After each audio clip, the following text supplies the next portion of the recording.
Not in, not out. Louisiana Governor Bobby Jindal speaking out, but not yet joining announced Republican presidential candidates. A conversation with Governor Jindal on this edition of Iowa Press. Funding for Iowa Press was provided by Friends, the Iowa Public Television Foundation. I'm a dad. I am a mom. I'm a kid. I'm a kid at heart. I'm a banker. I'm an Iowa banker. No matter who you are, there is an Iowa banker who is ready to help you get where you want to go. Iowa Bankers, allowing you to discover the genuine difference of Iowa banks. The University of Iowa is dedicated to educating Iowa students, teaching Iowa children, keeping Iowa healthy, enriching Iowa lives, building Iowa businesses, training Iowa leaders. The University for Iowa. Iowa Community Foundations, an initiative of the Iowa Council of Foundations, connecting donors to the causes and communities they care about, for good, for Iowa, forever. Details at iowacommunityfoundations.org. The Associated General Contractors of Iowa, the public's partner in building Iowa's highway, bridge, and municipal utility infrastructure. Iowa Communications Network. The ICN is committed to the enhancements of distance learning and continues to meet the demands for greater access of high-speed internet by educational users. For decades, Iowa Press has brought you politicians and newsmakers from across Iowa and beyond. Now celebrating more than 40 years of broadcast excellence on statewide Iowa Public Television. This is the Friday, May 15 edition of Iowa Press. Here is Dean Borg. Precisely differentiating Republicans seeking the party's presidential nomination from those pondering the run is challenging. Some have already declared, of course, including Mike Huckabee, Carly Fiorina, Ben Carson, Marco Rubio, and Ted Cruz. Among the ponderers, Louisiana Governor Bobby Jindal. He's in Iowa now, along with other Republicans, both declared and possibilities, speaking at Saturday night's Lincoln Day dinner. And he's the son of immigrants from India. Bobby Jindal is 43 years old, former Rhodes Scholar, now serving a second term as governor after 2 terms as a congressman. Governor Jindal, welcome to Iowa Press and welcome to Iowa. Well, thank you for having me back in your great state, and thank you for having me on your great show. Thank you. I'm wondering, when I'm in a retail store, I might be asked if I need assistance, and I say, no, thank you, I'm just looking. Is that what you tell Iowans now? Well, I'll say a couple of things. We've got a legislative session that ends June 11th. And so I've said I won't make my decision until after that session ends. I'll make my decision shortly thereafter. So are you just looking right now? We are considering, but I will tell you this. Every politician tells you the next election is the most important election ever. And you hear that forever. This election, I think, really is. And I think this election is a real choice for voters. I worry about the direction of our country, and I think that voters are looking for a big change in D.C. I want to introduce you to, I think, 2 journalists that you've already met in Iowa, and I'll reintroduce them to our viewers. Des Moines Register columnist Kathie Obradovich and Radio Iowa's news director Kay Henderson. Governor, with so many candidates pondering and already in the race, and some of them raising huge sums of money, are the Iowa caucuses make or break for you? Look, I think Iowa's a very important state. If I were to get into this race, I would certainly spend a lot of time here. I think Iowa's important for any candidate. I think whoever wins Iowa leaves with a lot of momentum. And the thing I appreciate about Iowa voters, they take this responsibility seriously. I've been here before for other candidates. My experience is that the voters are polite, but they ask very good questions, and they show up. They spend an amazing amount of time. I've been at several of these events where you have several speakers, and the audience patiently sits there for sometimes hours to hear what people have to say. They ask tough questions. They wait afterwards to talk to you one-on-one. This is not going to be an auction. I don't think it's going to be won just simply by the person who has the most money. And I think voters are going to wait, take their time to kick the tires. I think they're looking for ideas. The biggest challenge, I think, facing our country is the American dream could turn into the European nightmare if we don't reduce the size of government. It cannot be about government dependence, taxes, or spending. The Republican National Committee has set up a series of debates, the first of which will occur on Thursday, August 6th. Are you concerned that you might not be invited? Look, if I become a candidate, I'm going to earn, and I've done this in every election, if I become a candidate, I'll earn my way to the top. And I think the way you do that is by having specific ideas. Unlike other candidates, right now, potential as well as actual candidates, I'm the only one, certainly on the Republican side, but I'm the only one offering specific ideas. We've done detailed policies on healthcare, on education, on energy, on foreign policy. I think voters want a president who wants to do something, not just be somebody. So we've already set ourselves apart by being specific and offering a positive direction for the future of our country. I don't think voters just want somebody who's going to criticize President Obama as bad as he's been. They want somebody who's going to give them real solutions to getting our country back on the right track. Speaking of questions, I would have thought that these questions were very simple, but they tripped up Governor Bush this week. So I'm going to ask you the two questions. Iraq, would you have gone knowing what they knew back at the time, first of all? Sure. And then, would you go knowing, of course, what we know now?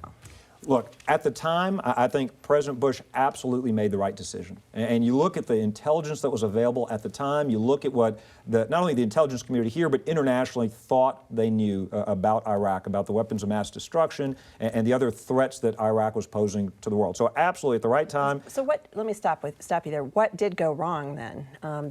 What they maybe knew wasn't right? What do you think? A couple of things. When we get to the second question, the hypothetical question that Governor Bush was asked, if you knew then what you know now, I think we have to be very careful. There are a lot of these parlor games. We could ask, should Bill Clinton have taken out Osama bin Laden after the first World Trade Center bombing? Should Eisenhower have listened to Patton and stopped the Soviets from going into Eastern Europe? Should the country have bought Alaska for $7 million? I am glad we bought Louisiana, by the way. I'm glad that Thomas Jefferson did that. I thought it was a very good purchase and good decision. I think that it is important. I don't think it's productive to play hypothetical games about foreign policy, these important decisions. I do think it's important to remember that at the time, Saddam Hussein was not cooperating with the UN inspectors. He was, at the time, he had been guilty of killing hundreds of thousands of innocent civilians, using chemical weapons on his own people. He was a menace to his neighbors and others in the Middle East and projecting and causing instability in the region. The problems we face in Iraq today, I don't think were because of President Bush's strength, but rather have come about because of President Obama's weakness. President Obama didn't listen to his military and other advisors, and instead he withdrew all of the troops without a status of forces agreement, without some kind of remaining residual ability to keep stability in Iraq. As a result, a void was created. ISIS has grown and become the threat that it is today, not only to Iraq, but to Syria and the entire region. I think the reason that the question is relevant now, though, is not so much a backward rearview mirror look. It's looking ahead at what a future potential president, might do in a preemptive strike. You wouldn't rule out preemptive strike, and of course that comes into being in Iran. Well, and I think it's absolutely right to be looking forward to Iran. The potential for a nuclear-armed Iran, I think, is an unacceptable risk for Israel, for Europe, to the United States. I think one of the things, and I articulated this in my defense paper, is that peace through strength works. We're at a situation today where our friends don't trust us, our enemies don't fear us. This president's hollowing out the military. Ironically, the best way to avoid war is to prepare for war. If we actually invest in our military, when Reagan did that, he actually deployed troops less frequently than his predecessors or successors. So I think the best way to avoid us having to deploy our troops is for our enemies to fear us, our friends to trust us. You don't see that today. So for example, specifically, across the world, Putin, in 2009, we withdrew the interceptors in Poland and the Czech Republic. He's in Ukraine. With Israel, we refuse to stand with them unequivocally against Hamas and Hezbollah. We see more unrest there. We're sending mixed signals to Iran today. This president said a good deal with Iran meant they wouldn't keep their enrichment capabilities. They wouldn't operate their centrifuges. He's backing away from what he said was going to be a good deal with Iran. So I think the best way to keep America safe is peace through strength. Our enemies fear us, our friends trust us. And we're not there today. Deterrence is what you're saying. Absolutely. And part of that is, and I'm a big advocate for shrinking the size of the federal government, balancing the budget. One of the areas we do need to invest more, even as we get more efficient in it with procurement and other overhauls, is in defense. And I think right now we're on track to have fewer troops, fewer ships, fewer planes, older equipment than at any point in time in decades. That's unacceptable, especially when other countries, especially China, are investing in their militaries. Mm-hmm. So absolutely, deterrence works. This leading from behind hasn't worked. This drawing red lines that don't have consequences hasn't worked. We have seen what happens. When America withdraws, the world becomes a more dangerous place, and that threatens our vital interests. Okay.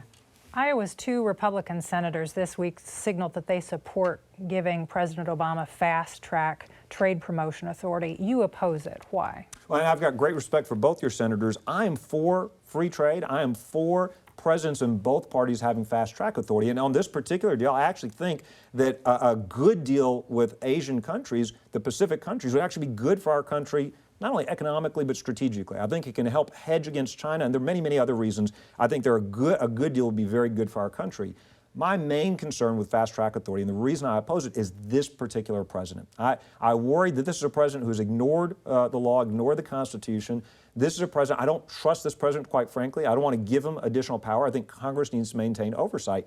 For example, what if we end up with a deal that this president has shown a strong willingness to try to impose a radical environmental agenda through the EPA, through unelected bureaucrats, through regulatory mechanisms? What if this is a backdoor way to do that? There's been some concerns from others that this might be a backdoor way to try to change our immigration policy, and there's some in Congress trying to put into law that he can't do that. So my objection is not to trade. It's not even to the principle of fast track authority. It's not even giving fast track authority to Democrat and Republican presidents. It's giving President Obama more authority. And I do have concerns about that. And I know there are a lot of folks in Iowa and elsewhere that are concerned that we don't know more about the potential deal, that there's too much that's been done in secret. And I think sharing those details might help assuage some folks' concerns. Coming back to deterrence, the jury in Boston has just said that the Boston Marathon bomber will be sentenced to death. Federal death penalty is something that they don't have a death penalty in Massachusetts. They came in with a federal death penalty, even though most people in Massachusetts don't support the death penalty. So where are you on the federal death penalty? Do you think it is justified? And would you continue to support it if you were president? I do. I'm glad to see this heinous terrorist get the most severe punishment we can give. I think it's a well-deserved verdict. And so I know it doesn't bring folks' loved ones back. It doesn't undo the awful damage he and his brother committed on the poor people of Massachusetts, but I do think it's appropriate in this case. I am for the death penalty as a federal penalty. I'm for the death penalty in my state, in the state of Louisiana. I think it's a penalty that needs to be used only for the most heinous crimes, obviously, and I think we need to do everything we can to make sure it's being applied fairly and accurately.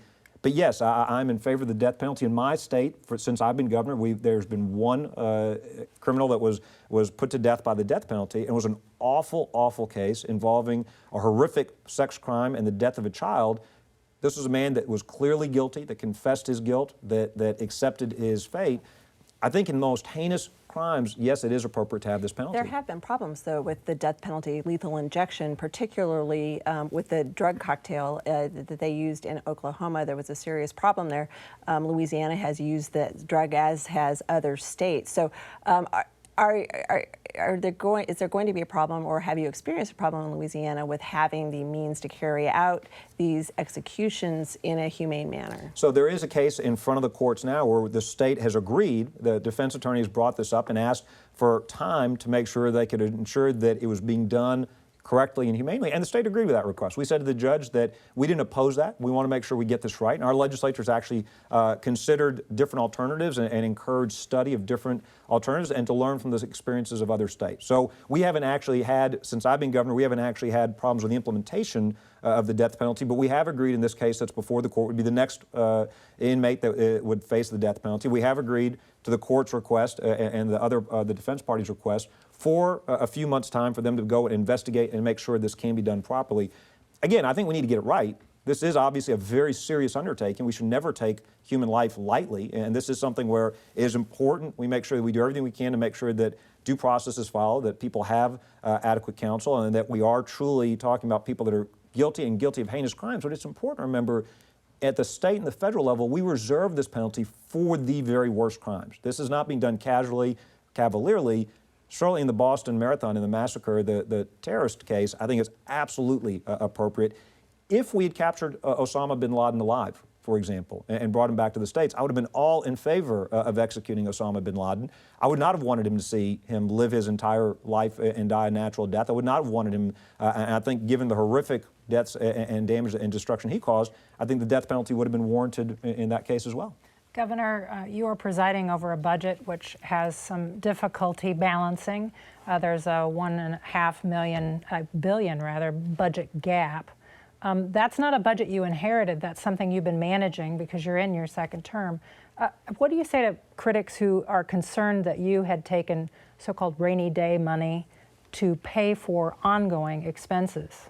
So a couple of things. We're going to have a balanced budget without raising taxes that invest in education and health care. We have done that every year since I've been governor. The reality is we have reduced the size of our budget by 26%. We've actually cut the number of state government employees by over 30,000 state employees. At the same time, our private sector economy is booming. So our economy has grown 3 times as fast as the national economy. We've got, 2 times as fast as the national economy. Private sector job creation is 3 times as fast as the national economy. So why do you have a budget gap? Well, in part, we've had falling oil prices. Now, that's good for the economy. In a producing state like Louisiana, that costs our state treasury hundreds of millions of dollars. So we have said we're going to balance the budget without raising taxes. I have not raised taxes since I've been governor. We did the largest income tax cut since I was governor. We got rid of several other taxes as well. We can balance this budget without raising taxes. A couple of things I have said. One, we have over $500 million in corporate welfare that I think needs to be reduced, cut back, eliminated, so that money can instead go to healthcare and education. I'm not for raising taxes, but we've got companies, for example, in Louisiana that are getting money back from the state government above and beyond. They have zero tax liability. And many of these credits grew in expense faster than they were originally projected. And that's another cause for the budget I want to take challenges. something you just said, and you acknowledge that falling oil prices contributed to a problem in revenues. Where do you stand? Iowa contributed to that, of course. Yes, there's a glut of oil, but also there's renewable fuels coming from Iowa in the form of ethanol. Do you support subsidizing ethanol?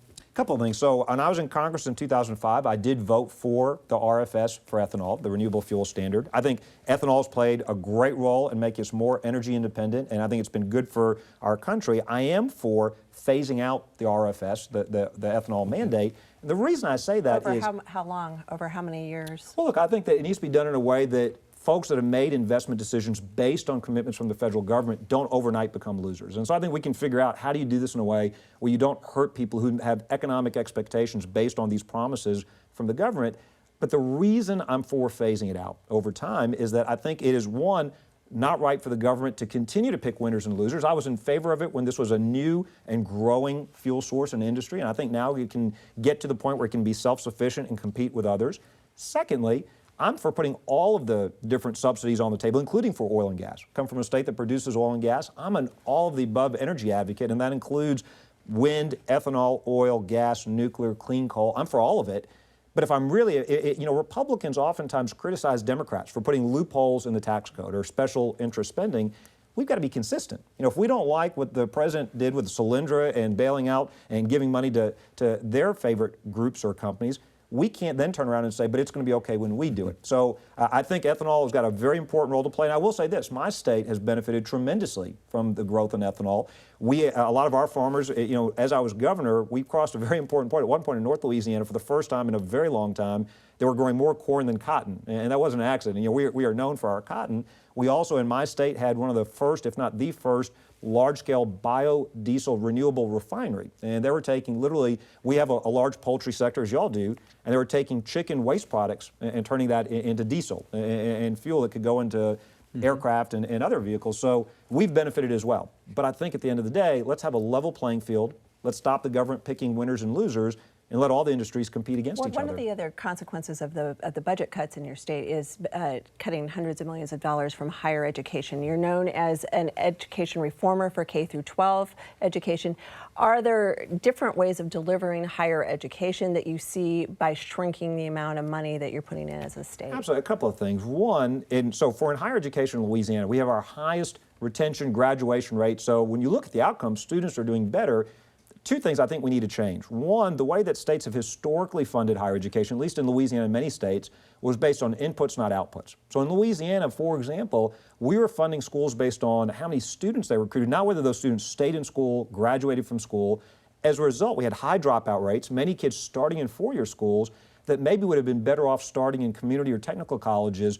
And so now we've had some of the fastest growing community and technical colleges in the country. So at the same time that we've got more kids going into two-year schools, we also have more kids graduating from four-year schools. Secondly, yes, first, I think the states, the way we fund higher education should be based more on what's good for students, what's based on whether the students are learning, getting degrees, getting employment, going to graduate school, doing better after they get educated. And not every student has to go to a four-year school, secondly, but those that can and want to or are able to should. Secondly, I think more broadly speaking, higher education is changing dramatically with the advent of technology and new ways of delivering instruction. One of the suggestions I made to President Obama, and he disagreed with me, was we break up the accreditation monopoly that you've got today. I think students in the future are going to want to have more options of mixing and matching and choosing online courses, in-person courses, and they're going to want to be able to take those credits from different institutions and put that together towards a degree. Governor Jindal, it's too hard to do as that. usual, we have more questions than time. Kay?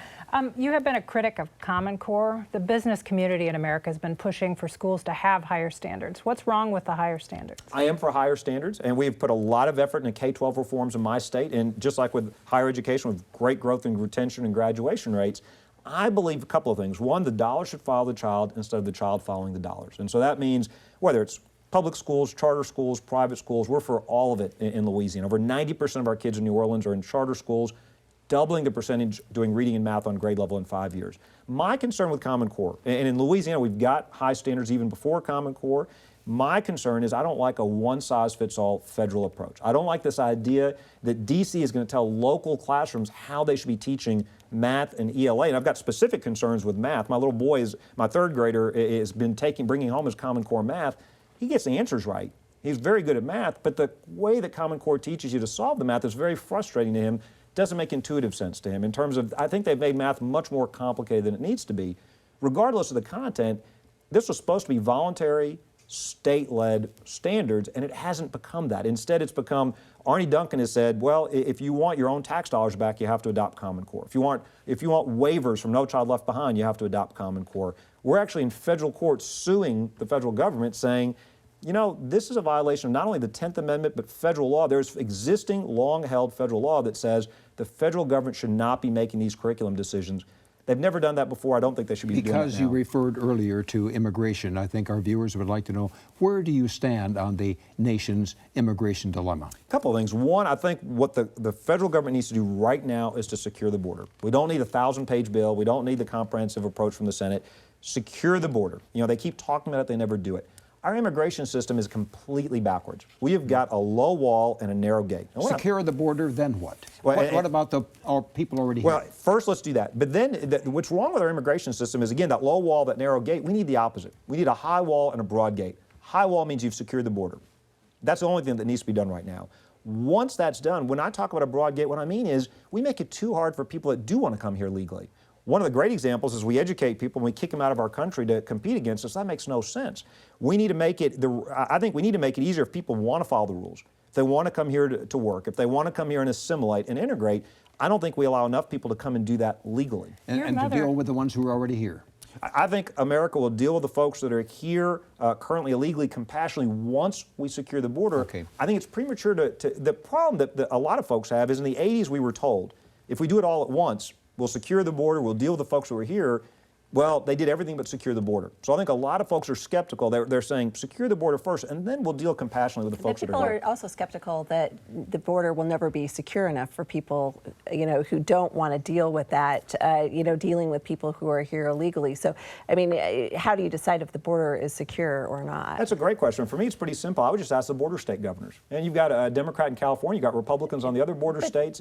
Doesn't that make it, I mean, it's going to be political unless you set criteria. I trust those. These are elected representatives of their people. They're in the states that are the first, that they see the first impacts of illegal immigration in our country, the vast, vast majority of it across the southern border. I trust the elected leaders.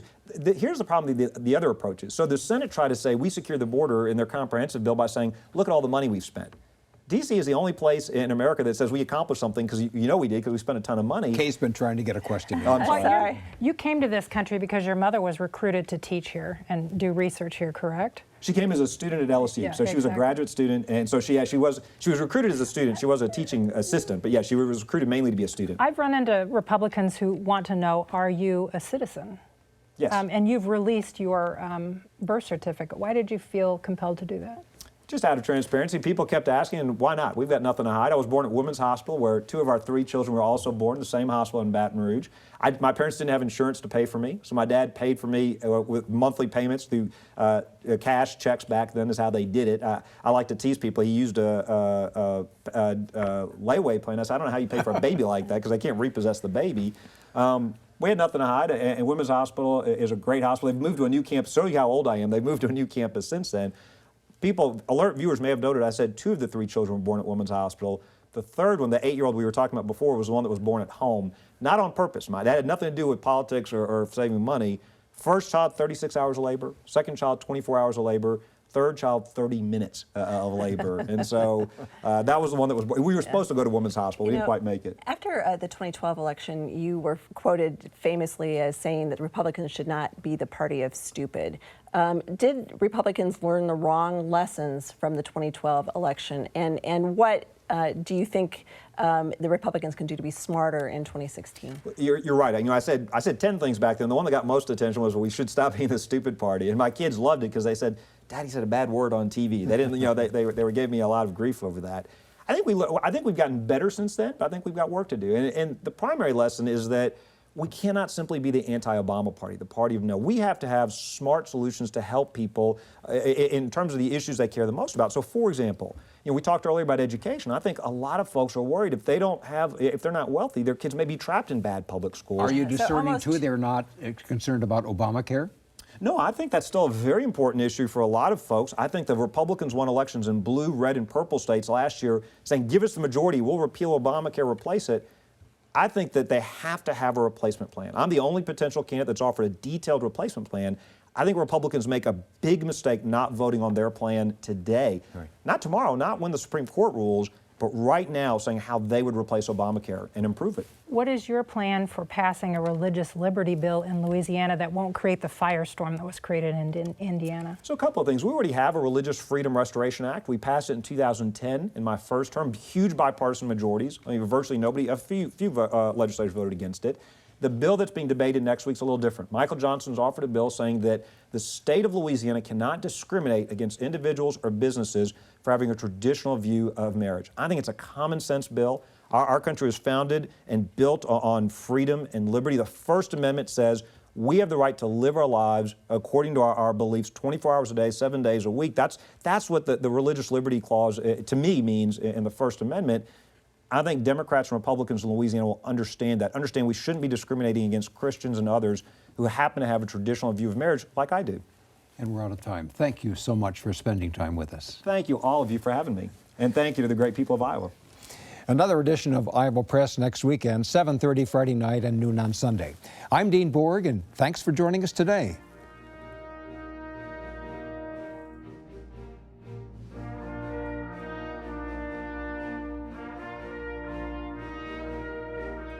Funding for Iowa Press was provided by Friends, the Iowa Public Television Foundation.